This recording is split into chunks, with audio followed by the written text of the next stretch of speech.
Hello friends, स्वागत है आपका हमारे चैनल की स्टडी विद एंजॉय 535 में। तो आज हमारा चैप्टर फर्स्ट जो है लाइट रिफ्लेक्शन एंड रिफ्लेक्शन यानी कि प्रकाश परावर्तन तथा अपवर्तन, ये हमारा पाठ कल ख़त्म हो चुका था। आज इस पूरे चैप्टर को एक सरसरी नज़रों से देखेंगे, उसको पूरे का रिवीजन करेंगे एट अ ग्लांस, एक ही नज़र में। तो चलिए कुछ टॉपिक, जैसे कि पहले प्रकाश हमारा था। प्रकाश क्या है? तो मित्रों, प्रकाश के बारे में क्या था कि प्रकाश एक प्रकार की वह ऊर्जा है जिससे हम किसी भी वस्तु को देख सकते हैं या जिससे हमें कोई भी वस्तु दिखाई पड़ती है, लेकिन प्रकाश स्वयं में दिखाई नहीं पड़ता है। यह तरंगों के रूप में चलता है और इसके साथ ये प्रकाश की परिभाषा हो गई। इसके पास दो प्रकार की वस्तुएं होती हैं, दीप्त वस्तु और अदीप्त वस्तु। अदीप्त वस्तु वे वस्तुएं होती हैं जिनके पास स्वयं का प्रकाश नहीं होता है, वे अदीप्त वस्तुएं कहलाती हैं। जैसे हमारी कुर्सी, मेज़, किताब। और दीप्त वस्तु वे वस्तुएं होती हैं जिनके पास स्वयं का प्रकाश होता है, वे दीप्त वस्तुएं होती हैं। जैसे कि सूरज, चंद्रमा, तारे, इनके पास स्वयं का प्रकाश होता है, वह हमारी दीप्त वस्तुएं होती हैं। उसके बाद हमारा आया था दर्पण। दर्पण कितने प्रकार के थे? दर्पण हमारे 3 प्रकार के थे। पूरे चैप्टर की समरी इस पाठ में है, तो पूरे चैप्टर को धीरे धीरे करके समझाना है। और यहाँ पे लिखूँगा मैं नहीं, बहुत कम ही लिखूँगा, तो अधिकांशतः मेरे शब्दों पर ध्यान दीजिए। तो दर्पण हमारा, दर्पण कितने प्रकार का होता है? 3 प्रकार का। कौन कौन सा? समतल दर्पण, उत्तल दर्पण और अवतल दर्पण। अवतल दर्पण। समतल दर्पण वह दर्पण होता है जिसके एक सतह पर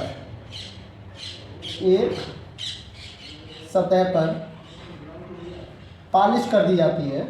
किसी भी एक सतह पर पॉलिश कर दी जाती है और दूसरा सतह परावर्तक तल का कार्य करता है। लाल ऑक्साइड, रेड ऑक्साइड की पॉलिश की जाती है। ये हम आपको लेक्चर में बता चुके हैं, उसमें आप पीछे जाके देखिए, पूरा डिटेल में बताया है किस किस की पॉलिश की जाती है। फिर उत्तल दर्पण। उत्तल दर्पण यानी कि यहाँ पर उठा हुआ भाग हमारा परावर्तक तल का कार्य करता है। उठा हुआ भाग परावर्तक तल का कार्य करता है और जो दबे हुए भाग पर पॉलिश की जाती है, यहाँ पर दबे हुए भाग पर पॉलिश की जाती है। और अवतल में दबा हुआ भाग हमारा परावर्तक तल का कार्य करता है और उठे हुए भाग पर पॉलिश की जाती है। तो यहाँ पर हो गया समतल दर्पण, उत्तल दर्पण, अवतल दर्पण। तो यहाँ पर हमने देखा था कि समतल दर्पण पर कोई भी वस्तु हम जब रखेंगे तो उसका उतनी ही ठीक दूरी पर उतना ही बड़ा प्रतिबिंब बनेगा। और समतल दर्पण पर जैसे कि वस्तु को जितनी दूर रखेंगे, दर्पण में भी उतनी ही दूर बन के आएगी, उतनी ही आकार की बन के आएगी। ये हमारे समतल दर्पण की पहचान थी। उत्तल दर्पण और अवतल दर्पण की 2 तरह से पहचान थी, एक प्रतिबिंब द्वारा और एक स्पर्श द्वारा।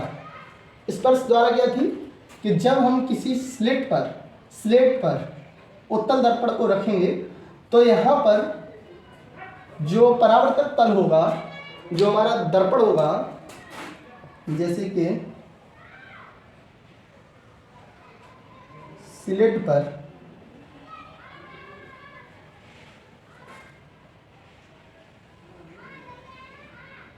जब हम, ये हमारा उत्तल दर्पण है, तो उत्तल दर्पण को जब हम रखेंगे, उत्तल दर्पण में उठा हुआ भाग, सॉरी ये अवतल दर्पण है, तो रखेंगे जहाँ पर किनारों पर तो यह उठा हुआ होगा और बीच में स्पर्श करता हुआ होगा।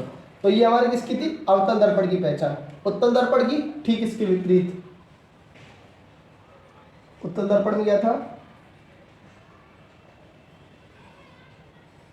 कि जब किनारों पर स्पर्श करता हुआ और बीच में उठा हुआ, किनारों पर स्पर्श करता हुआ और बीच में उठा हुआ भाग जहाँ मिलता है वहाँ पर कौन सा होता है?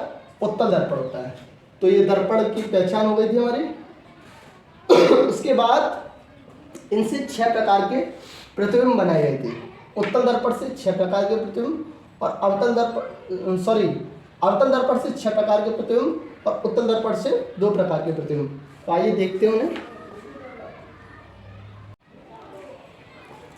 तो इसके बाद क्या था? गोली दर्पणों से संबंधित कुछ परिभाषाएं थी, जिनमें हमारी पहली दर्पण से संबंधित जो 3 प्रकार के दर्पण, उनमें से 2 प्रकार के जो उत्तल और अवतल दर्पण थे उनसे संबंधित कुछ परिभाषाएं थी। क्या थी? एक तो ध्रुव था, पोल,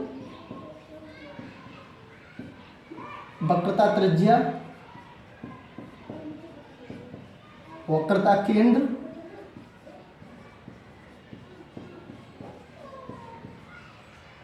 फोकस, फोकस तल,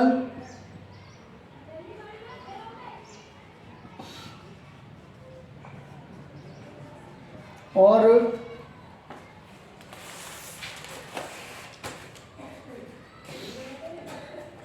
फोकस दूरी, फोकस दूरी। ये 6 प्रकार की परिभाषाएं थी। तो यहाँ पे देखते हैं 6 प्रकार की परिभाषाएं एक सरसरी नजरों में। तो ध्रुव क्या था? किसी भी दर्पण के चाहे उत्तल अथवा अवतल दर्पण के मध्य बिंदु को इसका दर्पण का मध्य बिंदु, ये मध्य बिंदु को दर्पण का ध्रुव कहते थे, पोल, जैसे कि ये, इसे P से डिनोटेट करते थे। वक्रता त्रिज्या किसे कहते थे? दर्पण जिस कांच के खोखले गोले का भाग होता था। दर्पण किससे बनता था? कांच के खोखले कटे हुए गोले का भाग ही तो होता था, जैसे ये कटा हुआ भाग था, ये इसे तो बोलते थे दर्पण, ये चीज। तो कांच के जिस खोखले गोले का भाग होता था उस गोले के केंद्र को वक्रता केंद्र बोलते थे, उस गोले के केंद्र को वक्रता केंद्र बोलते थे, तथा केंद्र से दर्पण तक की दूरी को वक्रता त्रिज्या बोलते थे। ठीक है, यही था। उसके बाद था फोकस। फोकस किसे कहते थे? फोकस था कि जब प्रकाश की किरण मुख्य अक्ष के समांतर, मुख्य अक्ष ध्रुव से होती हुई एक रेखा गुजरती थी, मुख्य अक्ष के समांतर चलने वाली प्रकाश की किरण परावर्तन के पश्चात जिस बिंदु से होकर गुजरती थी उसे फोकस बोलते थे। ठीक है, और फोकस तल होता था फोकस के ऊपर एक लंब डाल देना, एक अविलंब डालना, फोकस के ऊपर एक अविलंब डालना फोकस तल कहलाता था। ठीक है, फोकस दूरी, ध्रुव से फोकस तक की दूरी को फोकस दूरी कहते थे, इसे स्मॉल f से डिनोटेट करते थे। तो आशा करते हैं आप लोगों को ये समझ में आया होगा, इनकी सारी परिभाषाएं समझ में आई होंगी। उसके बाद क्या था? दर्पण जो था वो 3 प्रकार से प्रतिबिंब बनाने में सक्षम था। कौन कौन सी थी? 4 प्रकार से। कौन कौन सी थी? नंबर 1, दर्पण के मुख्य अक्ष से चलने वाली प्रकाश की किरण, ये नियम थे। मुख्य अक्ष से चलने वाली प्रकाश की किरण परावर्तन के पश्चात फोकस से होकर गुजरती है। ठीक है, ये पहला नियम था। मुख्य अक्ष के समांतर चलने वाली प्रकाश की किरण परावर्तन के पश्चात मुख्य फोकस से होकर गुजरती है। दूसरा नियम है हमारा कि दर्पण के मुख्य फोकस से होकर जाने वाली प्रकाश की किरण, मुख्य फोकस से होकर जाने वाली प्रकाश की किरण मुख्य अक्ष के समांतर हो जाती है। ये हमारा दूसरा नियम था। लेंस के मुख्य फोकस से होकर जाने वाली किरण मुख्य अक्ष के समांतर हो जाती है। सेम इसका विपरीत था। तीसरा क्या था हमारा? तीसरा था वक्रता केंद्र से होकर गुजरने वाली प्रकाश की किरण। ये फोकस था, ये वक्रता केंद्र था। वक्रता केंद्र से होकर गुजरने वाली प्रकाश की किरण परावर्तन के पश्चात उसी मार्ग में वापस लौट आती है, उसी मार्ग में वापस लौट आती है। और चौथा नियम क्या था हमारा? चौथा नियम था कोई भी त्रियक किरण आरेख जब पोल यानी कि ध्रुव पर पड़ती है तो वह उसी मार्ग में, उसी मार्ग का मतलब इसी के सेम विपरीत मार्ग में, उसी वे में वापस लौट जाती है। ठीक है, त्रियक जब प्रकाश की किरण पोल पर आएगी तो वो परावर्तन के पश्चात उसी मार्ग में वापस लौट जाएगी। तो ये 4 प्रकार थे लेंस में जिनसे हमने प्रतिबिंब बनाए थे। इससे हमने बनाए थे अवतल लेंस के 6 प्रतिबिंब और उत्तल लेंस के 2 प्रतिबिंब, सॉरी उत्तल दर्पण के 2 प्रतिबिंब और अवतल दर्पण के 6 प्रतिबिंब। तो आइए उन्हें आप वीडियो बन चुकी है जो कि आपकी प्लेलिस्ट में ऐड कर दी गई है, तो उसमें आप देखिएगा। उसके बाद है हमारा, इसके बाद टॉपिक क्या होगा?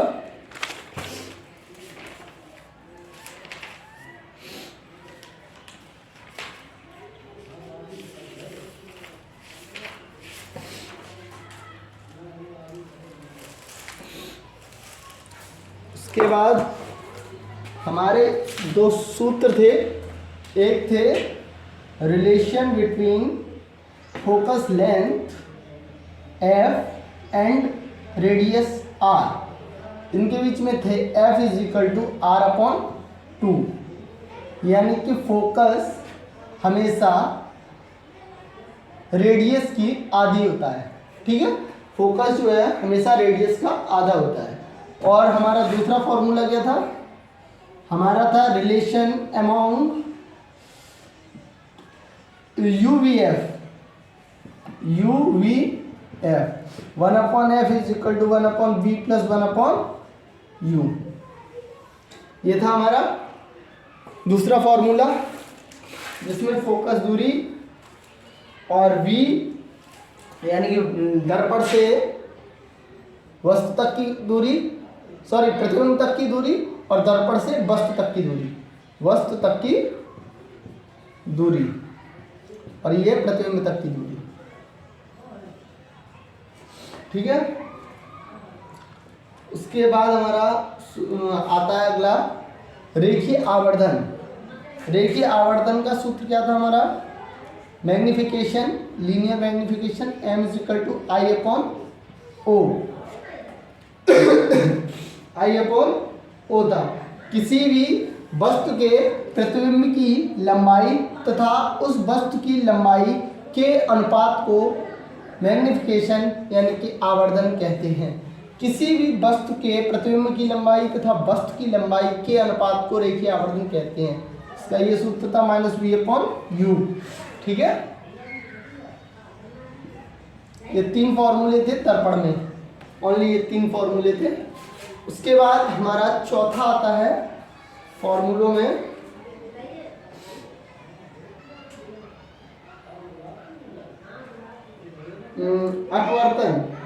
अपवर्तन के नियम। बस परावर्तन यहाँ तक समाप्त हुआ। ठीक है, यहाँ तक हमारा परावर्तन समाप्त होता है। अब हमारा चलता है अपवर्तन। अपवर्तन किसे कहते हैं? अपवर्तन किसे कहते हैं? तो अपवर्तन था हमारा कि जब कोई प्रकाश की किरण एक माध्यम से यानी कि ये माध्यम है हमारा फर्स्ट है, ये माध्यम सेकंड है। माध्यम किसे बोलते हैं? जहाँ पर प्रकाश की किरण जिस रोड से, जैसे कि वायु में चलती है प्रकाश की किरण, जहाँ से चलती है वही हमारा माध्यम होता है, ठीक है, वही प्रकाश का माध्यम होता है। तो जिस माध्यम में ये प्रकाश की किरण चलती है, तो एक माध्यम से दूसरे माध्यम में जाने के पश्चात प्रकाश की किरण अपवर्तन हो जाता है उनमें, और वह अपने मार्ग से विचलित हो जाती है, या फिर वह अविलंब की ओर झुक जाती है, अविलंब से दूर हट जाती है। इसे ही प्रकाश का अपवर्तन कहते हैं, इसे ही प्रकाश का अपवर्तन कहते हैं, ठीक है। तो अपवर्तन के दो नियम थे, कौन कौन से नियम थे? पहला नियम था कि आपतित किरण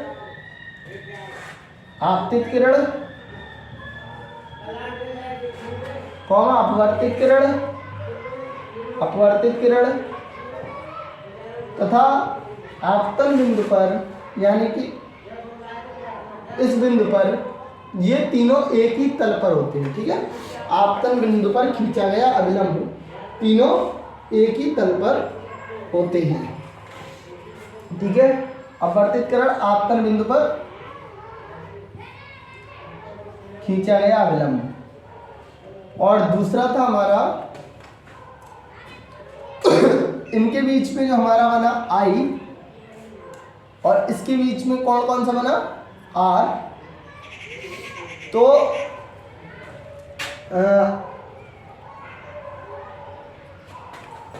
आपतन कोण की ज्या माने साइन, और अपवर्तन कोण की ज्या के अनुपात, अपवर्तन कोण की ज्या का अनुपात नियतांक होता है। ये हमारा दूसरा नियम था। आपतन कोण की ज्या तथा अपवर्तन कोण की ज्या का अनुपात एक नियतांक होता है। और यही हमारा एक वैज्ञानिक था स्नेल, उनका भी नियम था। इनका नियम था स्नेल का नियम, ये हमारे स्नेल का नियम भी था। तो sine I upon sine R is equal to constant, तो ये अपवर्तन कोण का दूसरा नियम था। उसके पश्चात हमारा अगला टॉपिक आता है अपवर्तनांक।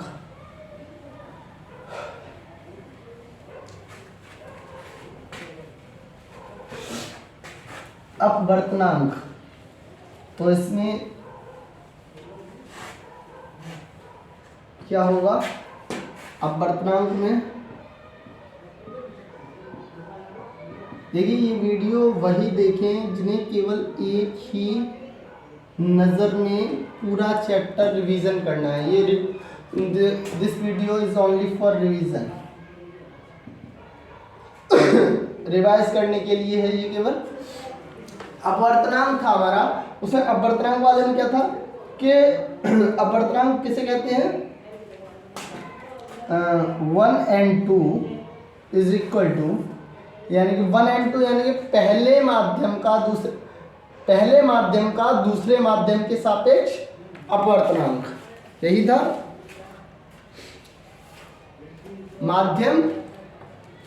इसका मतलब था माध्यम 2 का माध्यम 1 के सापेक्ष अपवर्तनांक।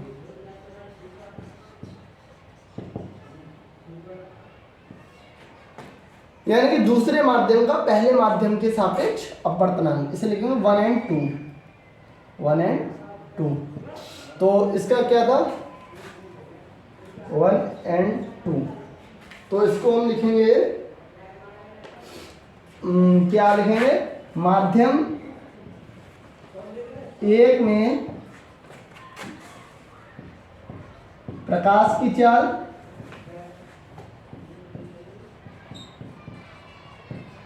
अपॉन माध्यम 2 में प्रकाश की चाल।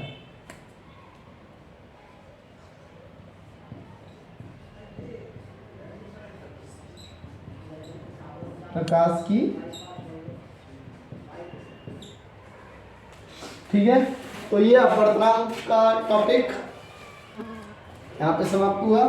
उसके बाद हमारा लेंस, नया टॉपिक है लेंस।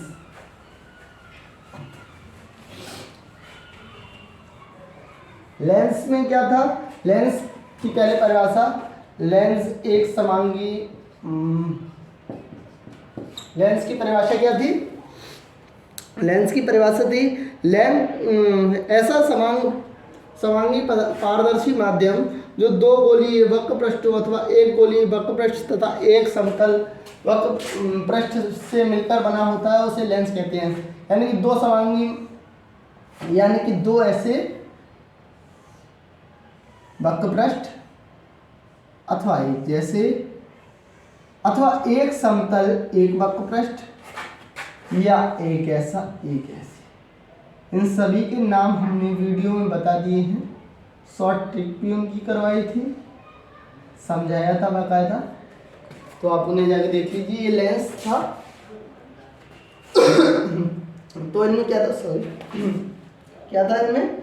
ऐसा समान पारदर्शी माध्यम जो दो गोलीय वक्र पृष्ठों द्वारा मिलकर बने होते हैं, उन्हें लेंस कहते हैं। ठीक है।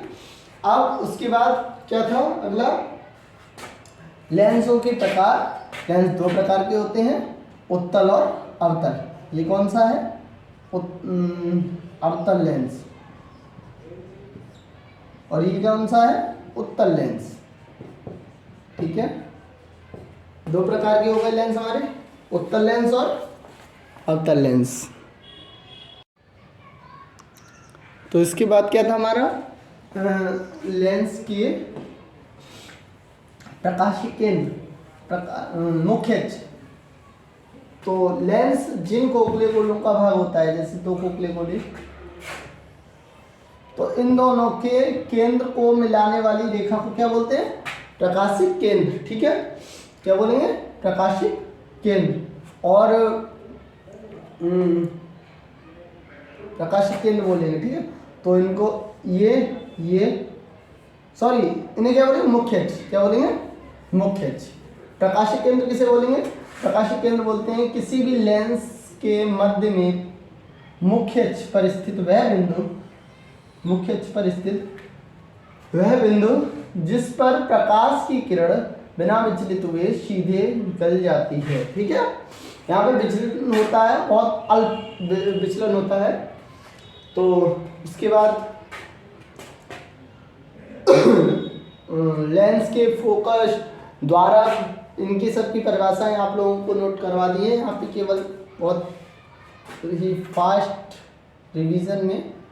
उसके बाद अगला हमारा टॉपिक आता है लेंस का सूत्र। लेंस का सूत्र 1/f = 1/v - 1/u। यही हमारा लेंस का सूत्र है। इसमें f है फोकस दूरी, v है वस्तु से लेंस से प्रतिबिंब की दूरी, और u है वस्तु की लेंस से दूरी। उसके बाद आता है हमारा मैग्निफिकेशन, m =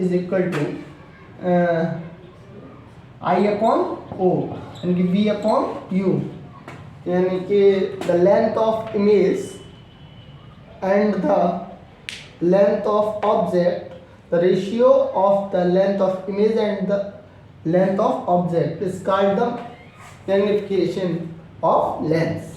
ओके। तो इसके बाद हमारा कौन सा टॉपिक बचा? हमारा लास्ट टॉपिक बचा लेंस की क्षमता। लेंस की क्षमता यानी कि लेंस को अभिसारित तथा अपसारित करने की जो क्षमता होती है, वो लेंस की क्षमता होती है, उसे ही लेंस की क्षमता बोलती है। तो इसे P से व्यक्त करते हैं, और इसका सूत्र था P =